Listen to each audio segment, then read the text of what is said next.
You can't kill it, you know. Why not? Because the Raven is you.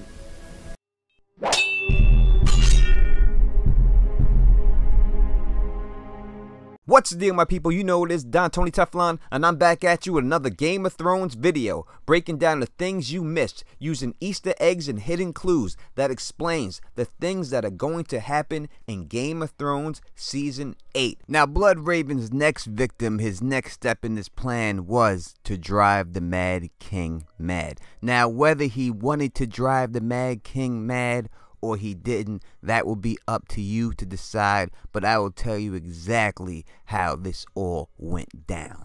Now, Aerys II Targaryen, also known as the Mad King, was the seventh and the last of the Targaryen dynasty to sit upon the Iron Throne. He did so at 262 AC through 283 AC. Now, he had children that lived, and we know who they are: Rhaegar, Viserys, and Daenerys. Now, back in the day, he wasn't known as the most intelligent cat, but he was known as a good-looking cat, and he was also known to be generous and resolute.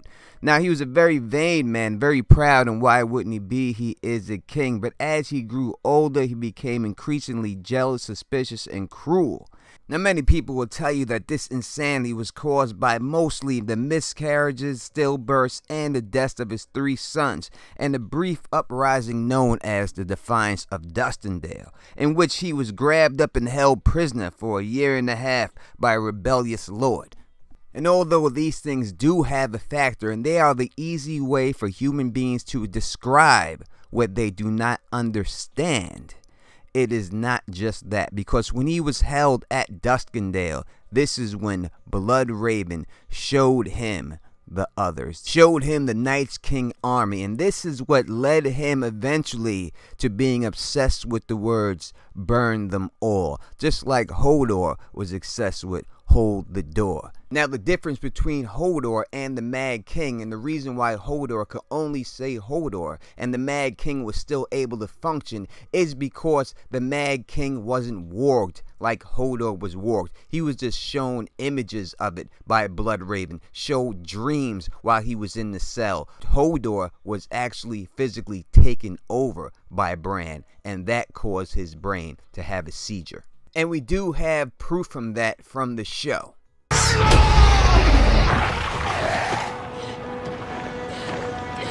That flashback is exactly what the Mad King was shown by BloodRaven. And when he got stabbed, they're showing you that because that is the propaganda. That's why they show the ravens, and this is the reason why he got stabbed. But just because you're paranoid doesn't mean people aren't after you. And that is the case with the Mad King, because people were plotting behind his back. But BloodRaven needed him to appear to be crazy. Why? So that would give reason for the tourney of Harrenhal. And while Rhaegar was going to use this tournament to plan a coup against his father, which Varys did uncover, this wasn't BloodRaven's plan. He was just trying to set up a meeting.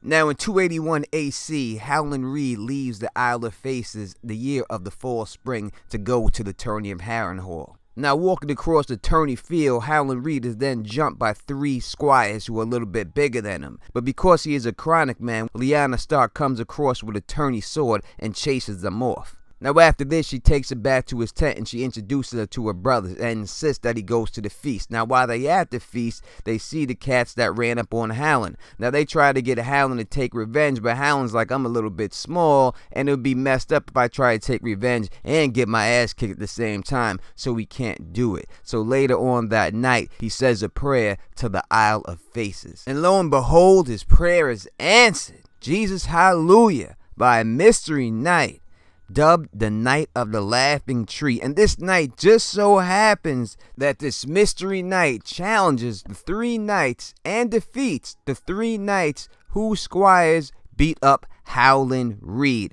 But when this goes down, the Mad King thinks that the Knight of the Laughing Tree's weirwood shield is laughing at him. And for this, he sends Rhaegar Targaryen to find and unmask the Knight of the Laughing Tree, which was BloodRaven's plan all along, because I believe it's this meeting and unmasking, because I believe Rhaegar did find the Night of the Laughing Tree, unmasked the Night of the Laughing Tree, and see it was Lyanna Stark.